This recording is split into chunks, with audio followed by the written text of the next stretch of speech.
All right, good evening and welcome to the February 18th meeting of the Water and Sewer Commission.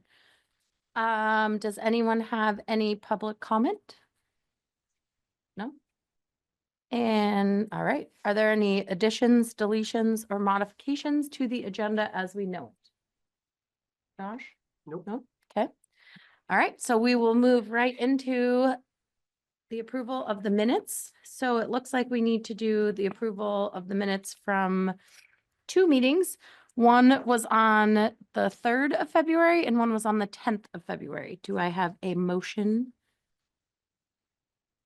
Madam Chairman, for both the minutes, 3rd and the 10th Yes. January, I move that we approve the minutes as written. Okay. Ms. Bart, I'll second it. All right. So hearing no further questions or discussion, can we move to a vote? Lisa, aye. Bart, aye. Aaron, I. So the minutes for the February 3rd and February 10th meeting will pass, right? Yeah. So now we'll move on to the items on the agenda tonight and oh, yep, sorry. Backing up, we have the warrants and we don't have to approve the invoices. We just have to approve Just the the warrants, and there's no Okay. purchase orders tonight, so the warrant covers all the invoices. Purchase. So once you Okay. approve that, unless there's questions, then that will take care of it. All right. So does anyone have any questions about the warrants as presented? All right, not hearing any questions. Is there anyone able to make a motion? Bart, a motion to approve the warrants as presented. All right. Lisa, I'll second. All right. So seeing that we have a motion and a second, let's take this to a vote to approve the warrants as presented. Lisa, aye. Bart, aye. And Aaron, I. So the warrants will pass. So now we'll move on to the items on our agenda. And the first item on our agenda is the discussion of the fiscal year 24 Q4 quarterly financial reports. Is that you or Connie that want to take the? I'll take that. Okay. So, I tried to organize myself as best I can to present to the board. So I understand there were definitely some questions and, sort of concerns about the reports from, last meeting. You will notice as I go through this, there's a couple of spots where I still have some questions for the auditors about like how do certain things tie back into the audit. So we've asked the auditors if they could be available for a special meeting at the beginning of March. So we can talk about that when we're done about trying to schedule that, because I think it would be helpful is if we had the auditors come here and help answer any questions. And Connie and I plan to meet with them prior to that meeting to make sure that we understand it. I think this is really the first year that we've dug this deep into the Q4 financials. And I think with good reason. When you look at the negative $200,000+, you start to wonder like, okay, what's happening there? And I think that I can answer most of those questions tonight, but there's still some questions that I have about, okay, where are we at really? So let me sort of give a bit of an overview. As Connie explained in the meeting last week, there are some end of year entries that are completed, which makes it so that the budget status report does not show the actual cash and revenue expenditures. Some examples of these are in addition to the VEMR's retirement expense, a removal of expenses related to capital assets, a removal of expenses for principal payment on loans, and an addition of depreciation of assets.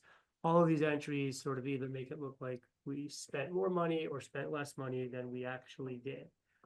We reached out to the auditors for a better explanation as to like, well, why do they do this? And we've known that they've always done this, but we've always never fully understood like exactly why, or Connie might more than I do, but the response from the auditors was utilities, which would be water and sewer, follow a full accrual basis of accounting similar to the private sector.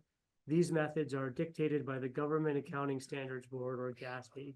If you want something closer to how you budget, which sounds like we're doing more of a cash basis budgeting, she would suggest that we look at the statement of cash flows in the audit. So while it's helpful to know that the auditors are relying on best practices to present this information, it still doesn't help us fully sort of reconcile the fiscal year of revenues and expenses and tie that back out to the audit and not really understand where we're at with cash on hand in the fiscal year. So Connie and I looked at things last week. We looked at the budget status report. She created a separate report in Excel by exporting the budget status report into Excel and trying to get it closer to actual cash. So She added the cash back into the expenses that were removed. She removed the non-cash items that were added via adjusting entries. And I'll review these with both water and sewer in a few minutes here.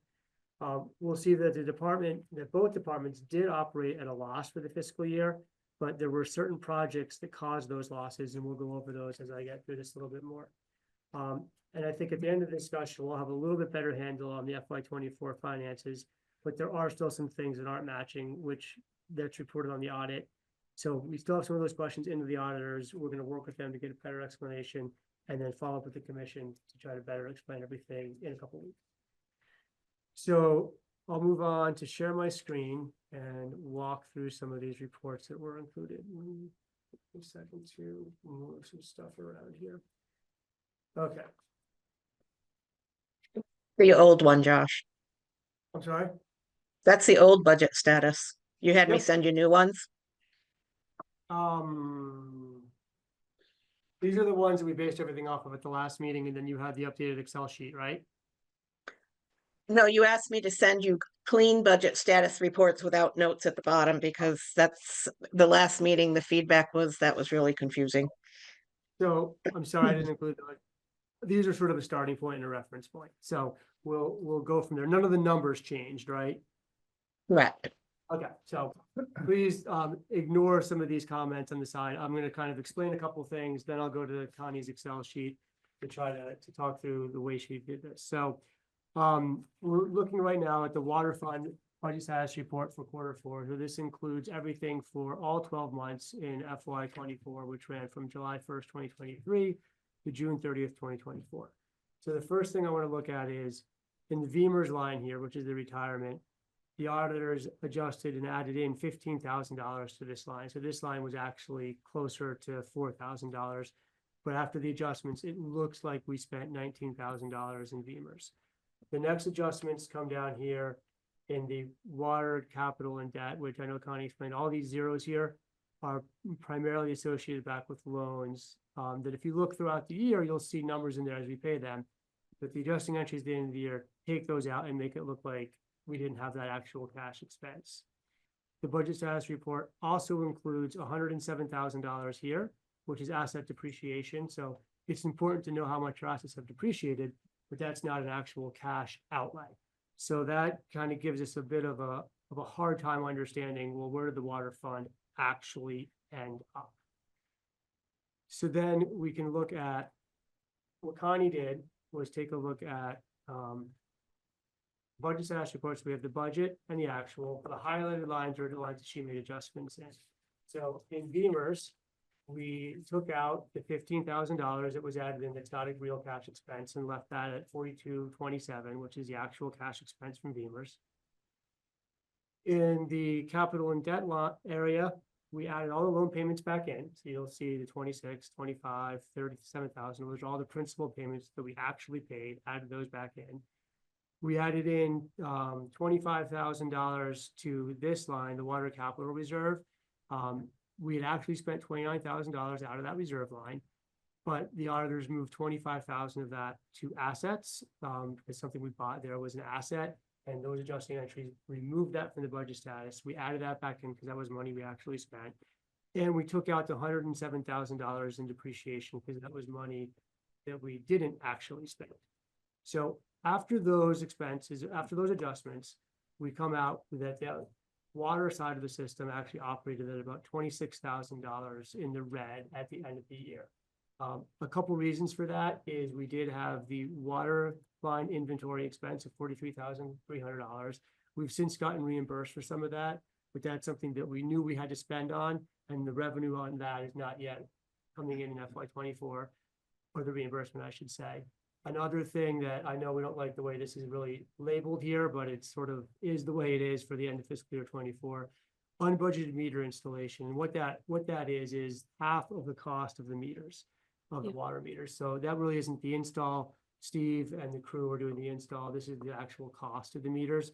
And we said unbudgeted because we didn't actually have a line for it. We didn't raise revenue for it. The discussion was, okay, that will come out of our basically surplus, our unrestricted funds. So there, right there is about $100,000 in expenses that didn't really have a number in the budget line. So that's why it looks like we're at $26,000 underspent or overspent. We had some savings in other areas like vacancy savings and staff and some things like that. Down here is a double check that we went through to say, okay, if we took their starting balance of revenues and expenditures, we took out the loan payments, we added back in what they had for Beamer's expenses, we took out the $25,000, we added $107,000 for asset depreciation. It shows then that would sort of reconcile. So the best we can kind of come up with is that we operated about 26,000 in the red. Now, if you look at that, doesn't mean though that we're out of money by any means. If you look at the audit, you know, why isn't that showing up? Come on. There we go. So if you, this is the audit from 2023, and one of the numbers that we look at, and you'll remember this as we get into the budgeting, is the restricted and unrestricted funds. So this on the left is the water side of the equation. So restricted, we had about $263,000 in restricted at the end of 23. Now that restricted, the way this works is that though that's the funds that then breaks down into our 3 water reserve funds as we look at those. So we had a total of $263,000 in those reserves. Unrestricted is 183. So that is money that is basically surplus at the end of the year from all previous years total up. That's what we have on the books. It's not dedicated to, I can make that a little bigger. It's not dedicated to a reserve fund. Okay, so that's why when we looked at this and said, oh, we can pay for water meters out of the unrestricted because we have plenty of money. So then if you look at the end of FY24, just refresh that. Those numbers go to 273 for restricted and 156 for unrestricted. So the net adjustment in water, the combined of that in 23 was $447,000, and the combined total in 24 was 430. So that shows per the audit that those funds combined lost about $17,000, which I think is explainable and understandable given the expenses that we had. But it doesn't match our $26,000, which we tried to get closer to cash. So that's one of the questions we have into the auditors is like, how do we get a report that's like a budget status report that shows actual cash in, actual cash out, and would tie out to the actual reduction in those funds? So we got closer than we did last week, but we're still waiting to sit down and work with the auditors on that. If you add that 15,000 back into that Beamer's water, does that get you to the 20s? No, so the 26,000 is what we did once we made all of the adjustments. This number to try to here, make it more yeah. cash, yeah. So the difference that I'm looking at is the difference between total of restricted, unrestricted at 23 till the end of 24. They're showing 17,000 in the audit and we're showing 26. So there must be something see. else that they're accounting for. And we were thinking like, could it have been some of the flood expenses from 23 that we were still paying on? But we did account for those in the budget status. So that's where we just need to go through this a little bit more detail with the auditors. They might say, oh, it's right here, but we need to figure that out. In water though, that we had very little expenses for flood. Yeah, no, you're right. I That's was true. wondering about that. It's Yeah, very- so it's a again, FEMA settlement. And the flood, just so you know, so if you look back at, this is sort of our modified budget expense report, there is. Nothing. It Nothing in water. It was all in wastewater. was all wastewater, so the Yeah. flood wouldn't have counted here. Mm. So there's something that Connie and I aren't thinking of that the auditors will look at and say, oh, well, here's why that changed. So apology, we don't have that for tonight, but Yep. let's stop and talk about just water for a minute, then we can go into wastewater. Did you have your hand up, Connie? Nope. No, okay. Yes, Steve. Can we get an explanation about what this $15,000 for VEMA? Yeah, that's is? one of the questions to understand why they're putting that in there. Well, Where does it yeah, I come mean, from? you put it in, you take it out, but it's still an expense. But it's- Where did it come from? But and that's why the thing, it it's is? not, the actual money that we spent on Beamers throughout the year through payroll is this $4,200.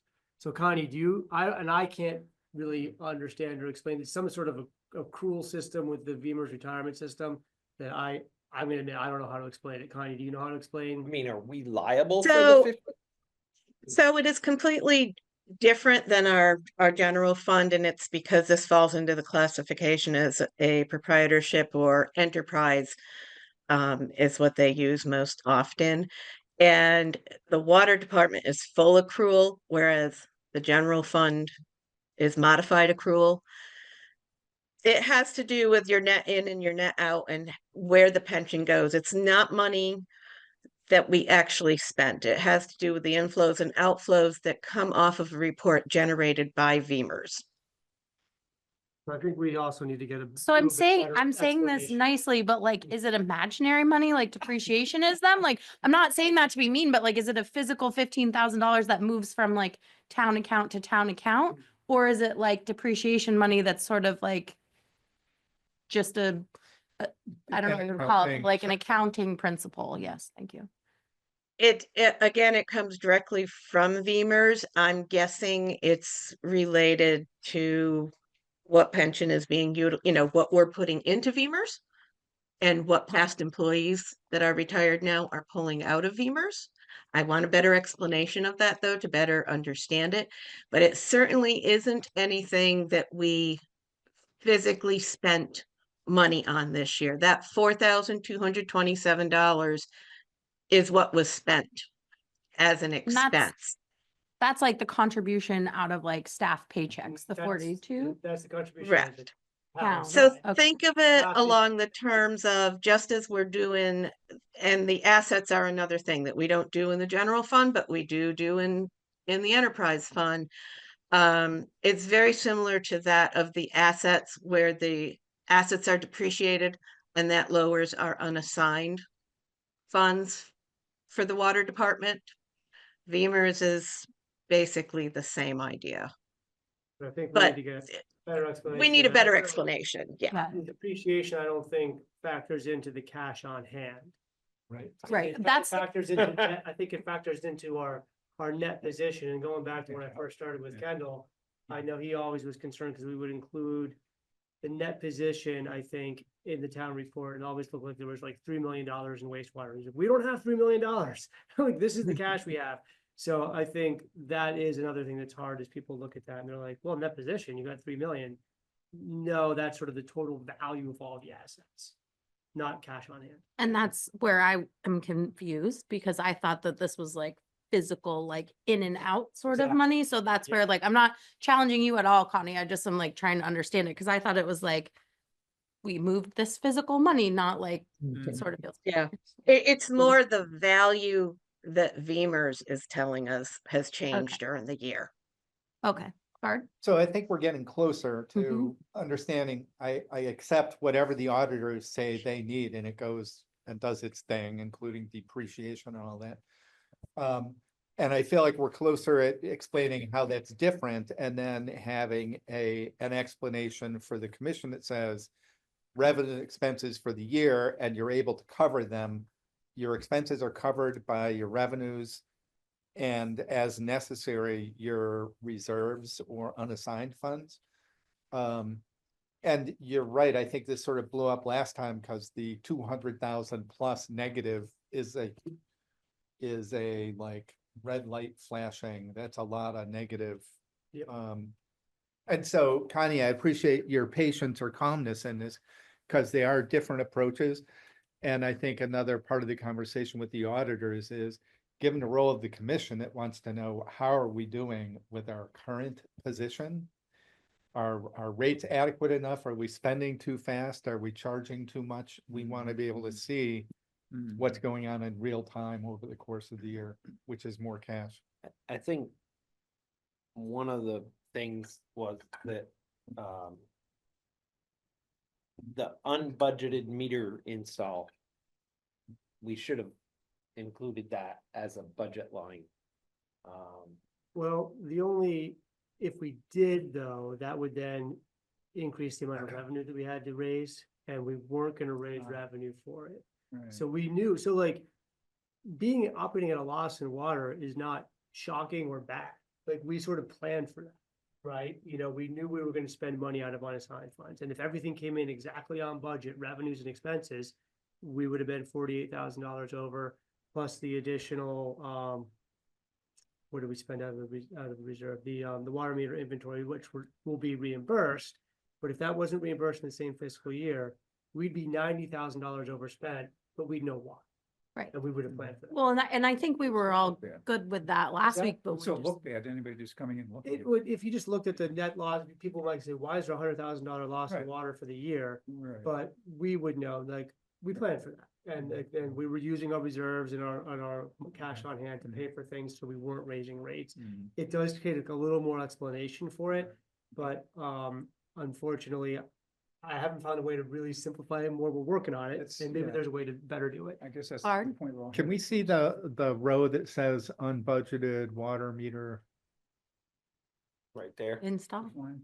So what I would hope to see is either a footnote or a comment to the right that says, okay, it's unbudgeted, but it's planned. Right. So Yeah. like, That would help. you know, paid for through unassigned funds. Well, that, or- that unbudgeted water meter install is kind of misleading in a It's a whole. purchase. Right. It was a purchase of water meters, nothing to do with the install. But on that line, Connie could add plan center purchase, like one time or something, one time purchase. Yeah, and I think we could have. From Yeah. unassigned funds. Yeah, from unassigned We could have funds. labeled it better from the beginning, right? If we called it meter purchase with unassigned funds Mhm. instead of unbudgeted meter install.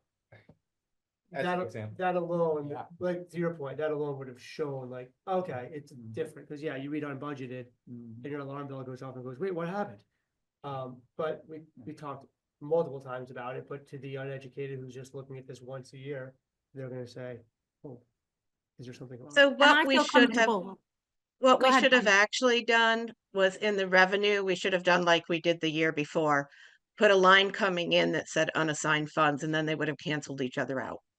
I think you're right. It's That an would- up and a that'd be down. a Great place to put it. But Mhm. we've Yeah. also, Yeah. we should, I think before we do that, we should have a little conversation about that too, because in Alright. just going back to the town fund, there was one year when we were paying for like $500,000 worth of things out of unassigned, out of out of reserve funds. We put it all into the budget and it made it look like the budget was like $4.5 million when really it was only 4 million. So there's some thought on like, how do you want to present it? Like, Mm. which is more transparent, like what we've done in the town is say like, we have a separate sheet in the town report now that says uses of the reserve funds. And that's not in the budget, but if we're gonna buy a plow truck for $200,000, we put that in the use of reserve funds, so it stays out of the budget, we're not raising money for it, we're not offsetting it. We try to keep that a little bit alone, a little bit separate. But we can have that conversation in a couple of weeks for water sewer, because we'll be starting the FY 26 budget cycle Right. really soon. So I Um, think what happened here was, remember, this budget was put together in 23. And in 23, we probably didn't have any of the Zener for, the dollars yet. And then somewhere during the course of fiscal year 24, we said, oh yeah, that's how we're gonna pay for this with unassigned funds, but we couldn't add it to the budget because the budget had already been set. Both the revenue and the expenses. Right. I bet you're 100% correct. That's also part. And I feel like now that we know what that is, I think everyone's comfortable that if someone asked us, we could explain where that money comes from and why. I think Right. we've hashed that out. So I do have a question about the reserve funds. Mhm. When you were just talking a minute ago, it almost sounded like maybe the numbers that are on that other sheet aren't like actual physical money that's in the bank. On this sheet here? Yeah. No, that's the audited value of the restricted, which is reserve funds at the end of fiscal year 24. So that's actual money. So those numbers are actual money. Those numbers are Okay. actual. The way you said it, it sounded like it was not actual money. It was like, so I was just Oh, wanting to sorry, clarify. no, like, so what I was trying to convey was that the restricted money is split between two reserve funds. They all total the 273.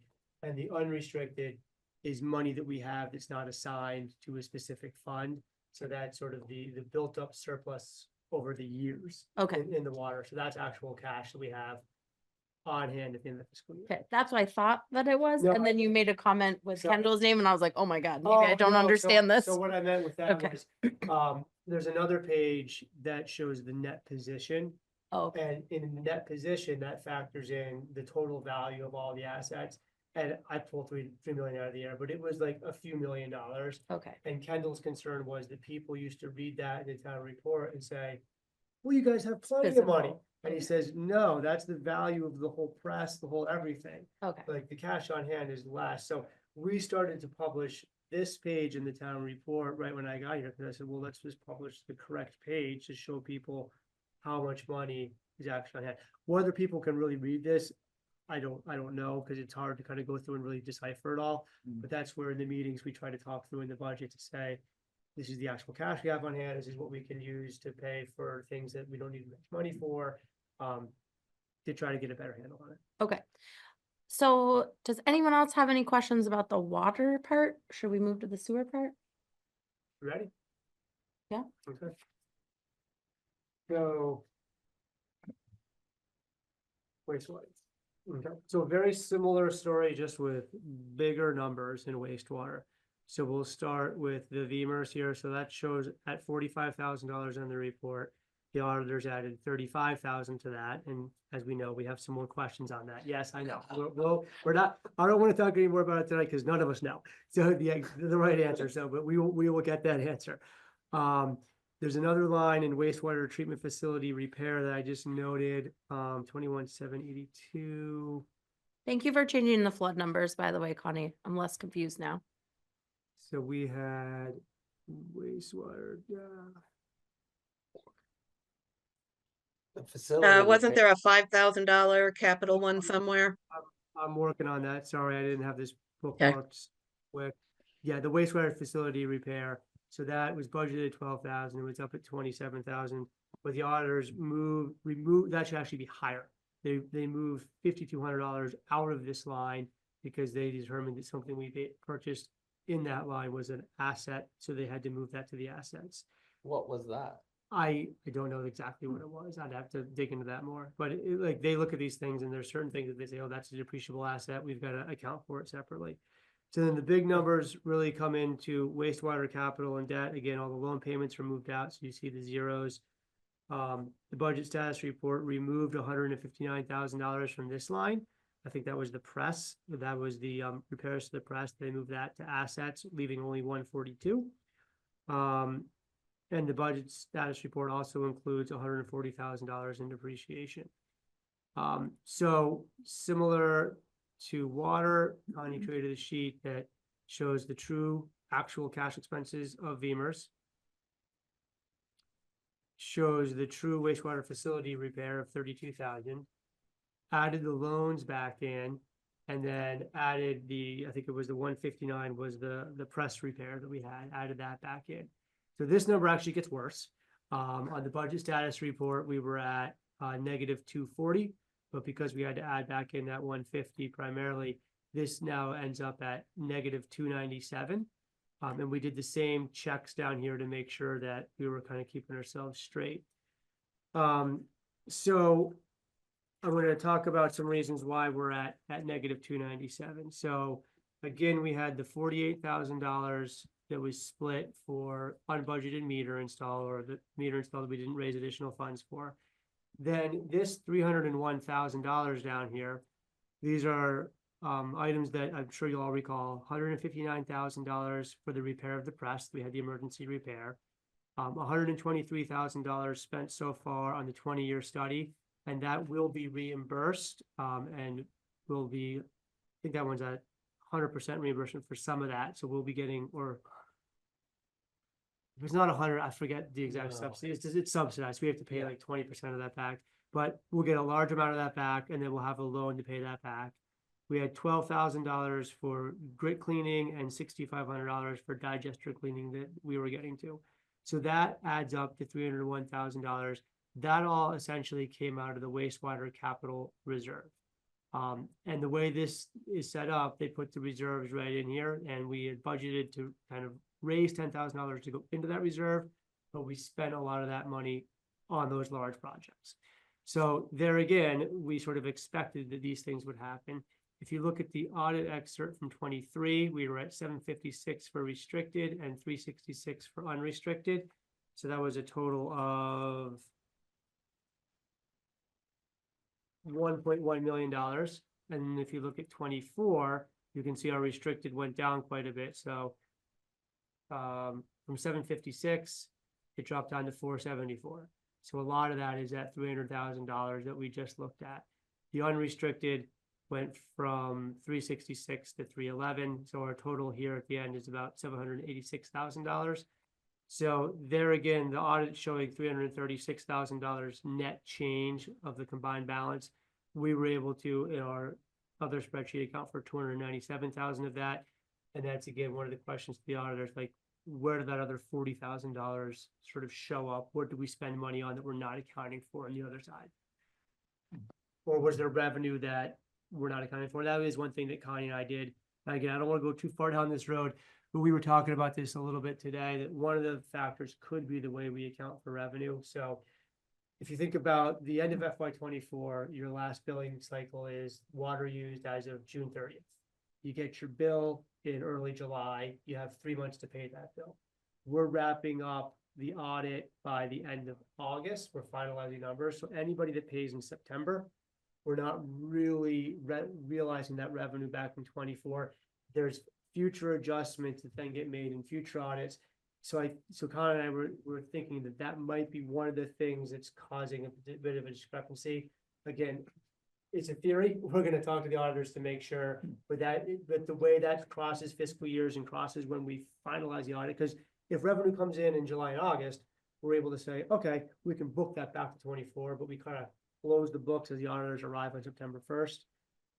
So that whole month, which is a big month for water payments, right? A lot of people wait till the end. Yeah. That money has to get shuffled in accounting a little bit differently. There are late fees too, I assume. If people Well, pay- no, so you have 3 months to pay your water bill, so you're still on time. You get your bill in early July and you have until the end of September to pay that. So people are still well on time by the end of It should be September. 3 months, yeah. Yeah, but they're still on time. They start to get penalties and interest on October 1st. And there is some of that happens, It'll be in but I next think the year. biggest portion of it is probably tens of thousands of dollars that we're collecting in September for the Yeah. previous fiscal year. So, a follow-up question related to that. Yeah. So for those final quarter, water sewer bills in the fiscal year, some of the money, we know how much we charge people Mhm. before the end of the year, and we know how much they paid us. Mhm. Would it make sense to think about it as accounts receivable? We know that it's out there and it's owed it's owed to us, it just hasn't been paid yet. Yeah. I don't know. And it does. I thought of that for I the mean, we first. essentially send the Yeah. bills, we know. Yeah. That's a good way to look at it. I don't know, maybe Connie, you know more about how we account for that. I know we always have the same conversation with tax revenue. Right. Because on the budget status report for tax revenue, as soon as we bill it, actually, I think the whole year's worth shows up there as actual, and we haven't collected all of that. Right. So, Connie, what were you gonna say? So we have the same thing with taxes in regard to revenue. So when we look at the budget status report and we're looking at a revenue line, that is what we billed, not what we received. Bard's hitting the nail right on the head when he's saying that. The receivables is what changed. So the portion of revenue that we will go back and add to the prior fiscal year is money coming in from July through the end of August, and that's a GASB thing. And that will make the adjustment and move that back.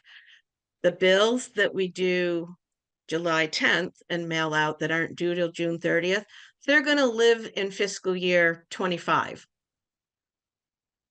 But we also remember the same thing in 24, we had bills living in 24 that were for 23. So we kind of got to take the first quarter off and add the quarter that wasn't billed within the fiscal year. And we make that adjustment. And Josh is right. That could be part of that difference that we're seeing. It's a very convoluted spreadsheet that I use. And I know I had talked to the auditor and I had said, when you make the final adjustment based off the data I gave you, please send me the update. And I don't think I ever got that. So I've asked her for that. The revenue is very, very tricky, but at the end of the day, it ends up where it's supposed to be. So I have a question. When we have our new meter system, will we be able to make like automated payments, like how everything in the world is on auto pay? Because if the Zenner program No, We're still using memories. Oh, okay, The billing software doesn't change. doesn't It's change. just the meter. It's just part. will Re- auto fill, everything, auto populate yeah. or whatever. Oh, cause that'd be slick if you could set It- up your it- auto payment for like 15 days after you got your bill and then you'd get more of your payments before September 1st, But but people might also still budget for September 30th, just budget wise. Yeah. For their own personal finances, they may not be ready to Yeah. pay until then. But yeah, it's an interesting thought, maybe. yeah, we can work but towards- it's not a thing, so it's all good. Okay. Does anyone have any more questions about wastewater? No? Do you So, have any final thoughts or are we moving on? no, my only final thought is, would we like to schedule an extra meeting in March to have the auditors come in, get a better explanation? And use that also as a kickoff to budget for FY 26. And I initially put in the memo, maybe Tuesday, March 11th, but I looked today and actually, there used to be like 3 meetings on March 10th, which is a Monday, and we're only down to 1. So we could meet on March 10th in this room without a problem, and the auditors are available either day, and we have a few weeks to prepare. So whatever the pleasure of the commission is for an additional meeting. I would suggest we start at 6 and plan to go till 8 and hopefully have a good conversation and some clarity. Cause that Monday is not a normal water and sewer Monday. Correct. That's It's the off second week. Monday, it's the off week, so it would be an additional one. I mean, I love seeing you guys every week. I'm down.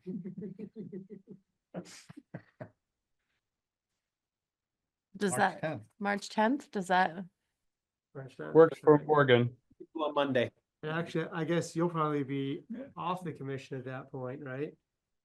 does it happen that fast? Yeah. Oh, yeah, bing bang. Bing, bang. I'm not qualified to be on the commission at that point. I'm not a water and sewer user. Yeah. So you're, I'm a Select board member, so. I didn't know if it went until our annual meeting that you got. You had to push it out for 90 more days. My status as a select board member. Is it's what determines determined it? by the Town, and Okay. as of the day someone new was sworn in. Will someone new be sworn in by that meeting if Um, they're elected on the week Uh, before? No. Well, no, because what happens is the select board then has to meet to determine who's going to represent the select board on the commission. And the Mhm. first meeting, the select board won't be until the next week. 17th. So I think for that meeting, it would be the 4 existing members of the commission. And then the makeup of the commission would likely have an additional select board member, or will have an additional select board member. Yeah. But not in the second meeting, so it is a little bit of a funky. So my only question is, are we doing, Attend? I mean, I don't want to leave you in the lurch. well, my only question is, are we doing a disservice to whoever the reorganization? Like, what if you or Jay didn't decide to, do you have the choice? Could we have the 3 other select board people? If, I just wonder if we're making, like, if we're having these people come, I hope you and Jay don't get booted off water and sewer, but like, if you reorganize on the select board, are we maybe shooting ourselves in the foot meeting Well, with different people? Yeah, I mean, my only thought would be, we sort of have to get the budget process started. Yeah, agree. And. Just I was thinking the auditor part. Well, even the auditor, I think if we have them in for that meeting, and even if, let's say it's, I guess it would be 3 other select board members could potentially jump in. I would suggest that they watch the video then at that point. 'cause Yeah. And see, There's okay. gonna be meetings, no matter what we do, there's gonna be meetings. that need to People catch up. miss. Okay, So, that would be my thought. You guys can do what you like, but we know the auditors can make it that day. So Okay. I'd like to just sort of like, and Morgan can make it that day and he's the Oh, boss, so he's that's here. good news. all right, well, then we have a quorum between Aaron, Morgan, and Bard. And then if Jay can make it, he's usually always up for a good meeting.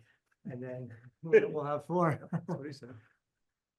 Okay, do we have to make a movement for that or is that No, just an it's agreement? an agreement. I'll put the schedule out for a special meeting. Okay. Work on an agenda Awesome. and, yeah, hopefully. we Kick should have off the it kicked off. budget. Kick Yeah, off we'll the have to budget. Work on the budget. as Yeah, well. I've been, You've been looking at it, I'm sure. Great.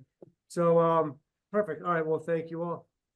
All right, so now it's superintendent's report and we have separate items for the logo outreach, the water data and the installation of water meters. how about we cover installation of water meters? Okay, great.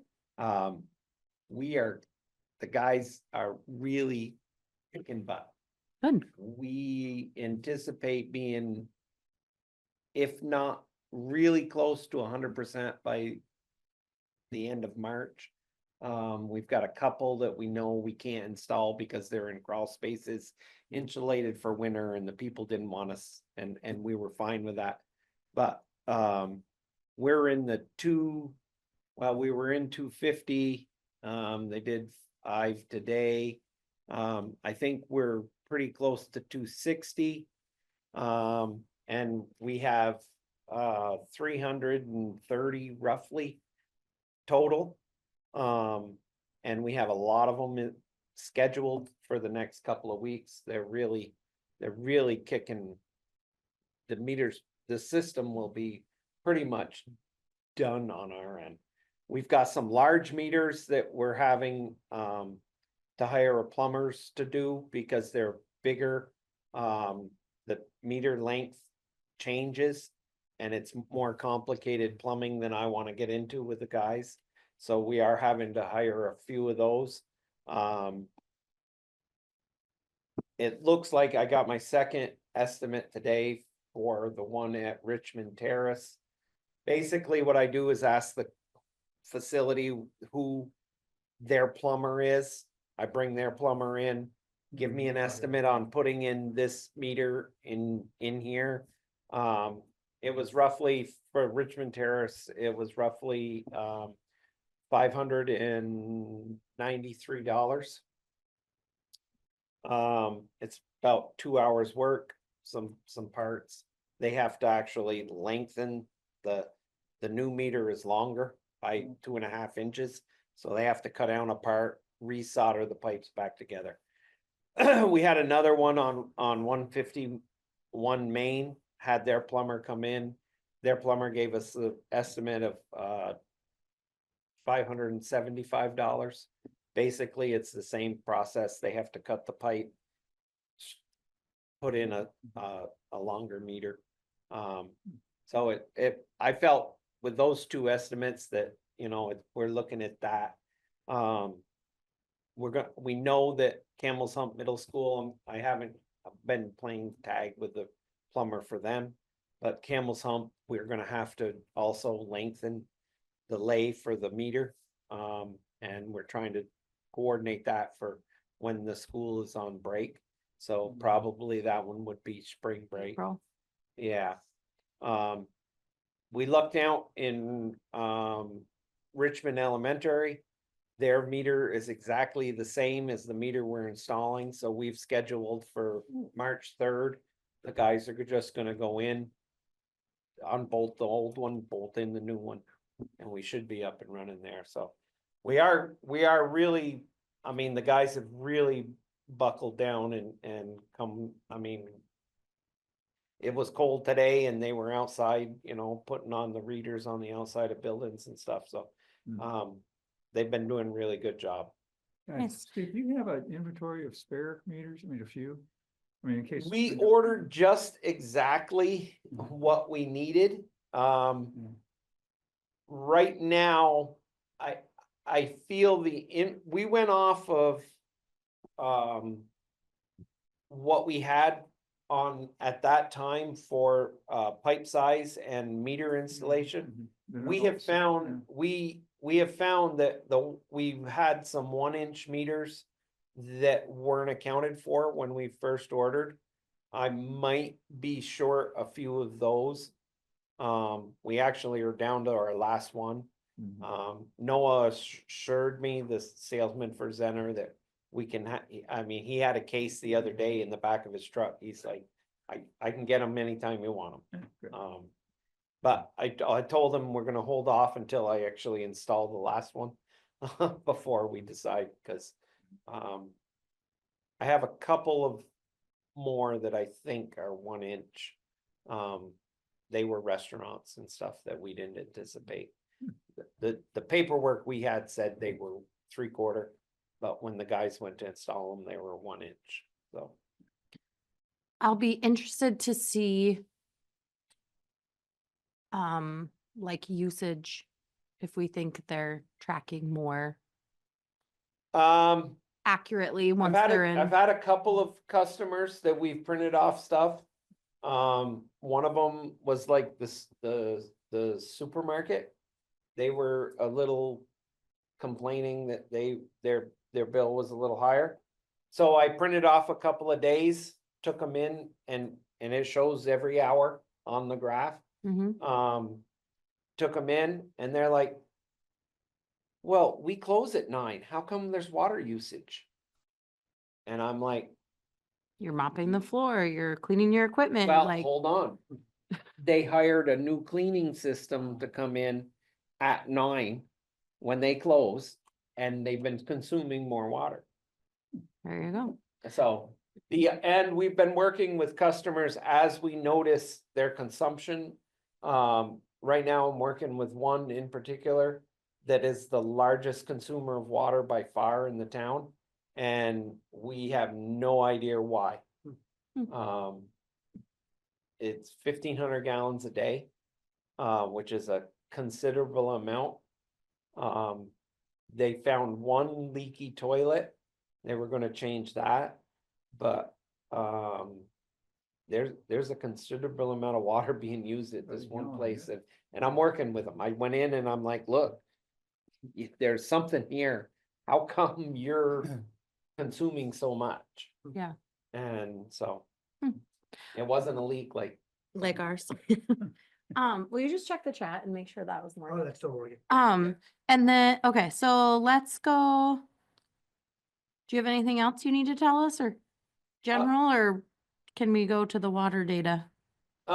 we can go to the water data. I mean, I can come back to my Okay. report. I wanna bring up the Okay. new, water system. Well, let's That do was the just- water data quick and then.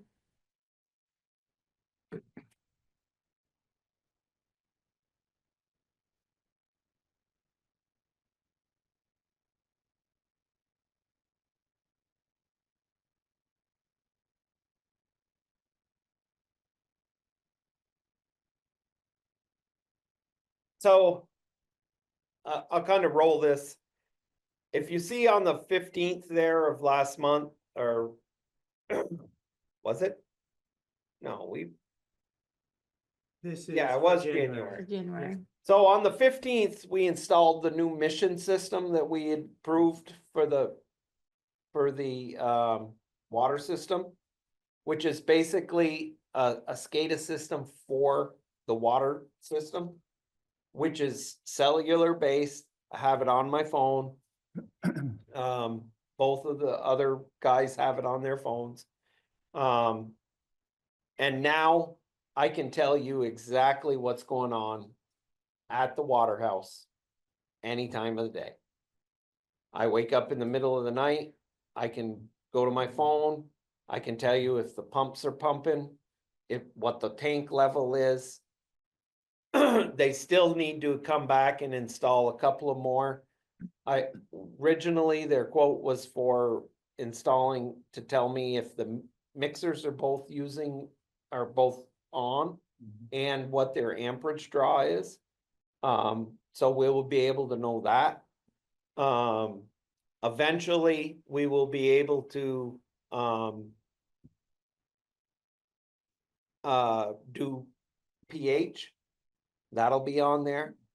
We'll be able to add chlorine and fluoride all to the system.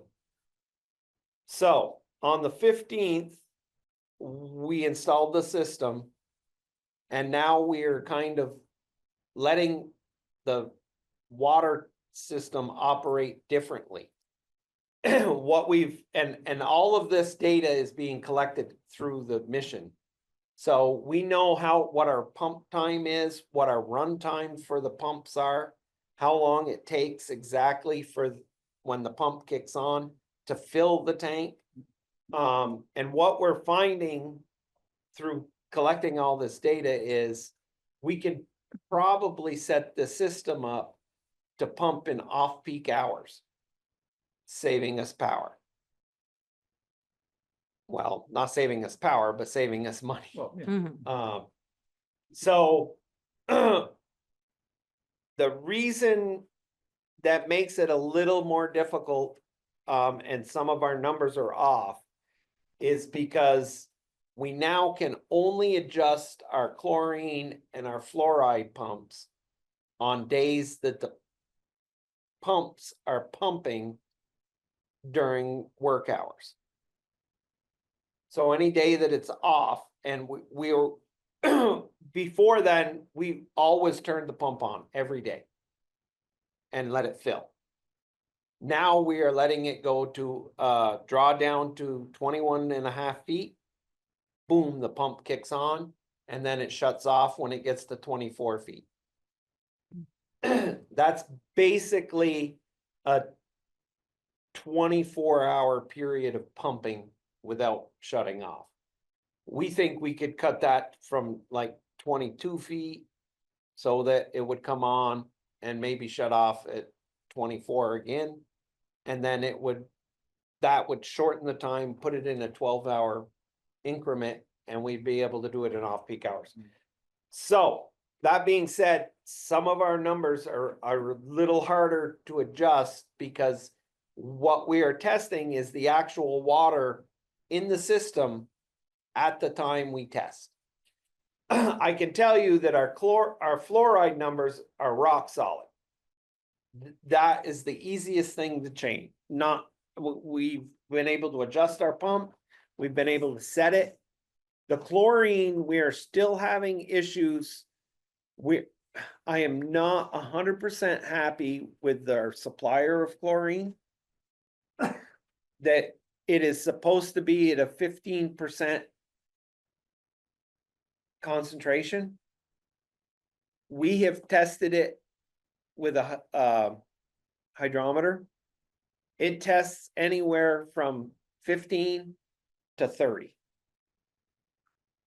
And when we complain about it, the supplier says, no, we can't, they're like, that's not right. That's stupid if we're giving you hot batches. The truck driver comes, delivers us a barrel, and he's like, you guys having hot batches? Because we're having those all over. Okay. The only other supplier that we can find is out of Albany. They only come as far as Rutland, but they guarantee when they give you a barrel of 15% that the concentration is 15%. Are these like 55-gallon drum kind of barrels? Yeah. Like the death barrels? Yeah. And we are buying right now, we buy one every month and a half. So it doesn't pay for the supplier from Albany to come up here. What's chlorine's shelf life? Yeah, huh? What's its shelf life? Like, could you It get 3 or does- 4 at a time? Huh? Could you get 3 or 4 No, at a time? that would be too long a wait. Yeah. It would dissipate. Mm-hmm. Bart? How do the neighboring towns, like Burlington must go through a lot of chlorine. Where do they get theirs? They buy from the Albany supplier. Mm. The Albany supplier supplies our current supplier. But they supply it in truckloads. Our current supplier barrels it Redistributes it essentially. and redistributes it. I'm not gonna say anything about our supplier because they supply it, but they're not in, and it is approved for water systems, but they are in pools and spas. Why so critical? That's all I'm gonna say. I mean, they supply us with our fluoride and they supply us with our chlorine for the water system. So when you come up with a creative idea, pitch it to us. I bet we'll be into I it am trying to what I'm trying to do is get more people around here to get on a load. to get on, to go to the surplus chemicals out of Albany. And anybody I've talked to says their stuff is rock solid. They don't make mistakes. They don't, but, it's part of what we're trying to deal with. So I'm not making excuses. We're doing better right now. We've rebuilt our pump. We felt there were some problems there. Our numbers now, our fluoride, our numbers, we've bumped it up just a little because we felt that our other numbers were down a little. But the chlorine, we have been running right around a 0.9. And trying to keep above, I right around a 0.9 is where I'm shooting for. But I mean, we can go as high as a 4. We don't want to, that's pool water. Yeah. Um, Okay, well, we are starting to run out of time, Yep. so let's move the public outreach conversation to next meeting. sure. That work? And then, was there something you wanted to give us a 2-minute? No, nothing really. The plant's been running really well. The water is, the mission is collected lots of data for us and we're starting to interpret. We're starting to look at run times of our pumps and it's really cool. You know, the on off that's happening. Yeah. We would like to even go into so that the pump kicks on with a VFD and maybe would stay on longer because it really is off on, off on, Yeah, off that's on. And full that's load, hard, nothing. yeah. Yeah. And that's really hard on motors. My question, Yes. so when we get to 100% of the water meters, which is nigh upon us, does that system allow you to look at aggregate usage and cycles throughout the day, like when the peaks, sort of like electrical grid peaks?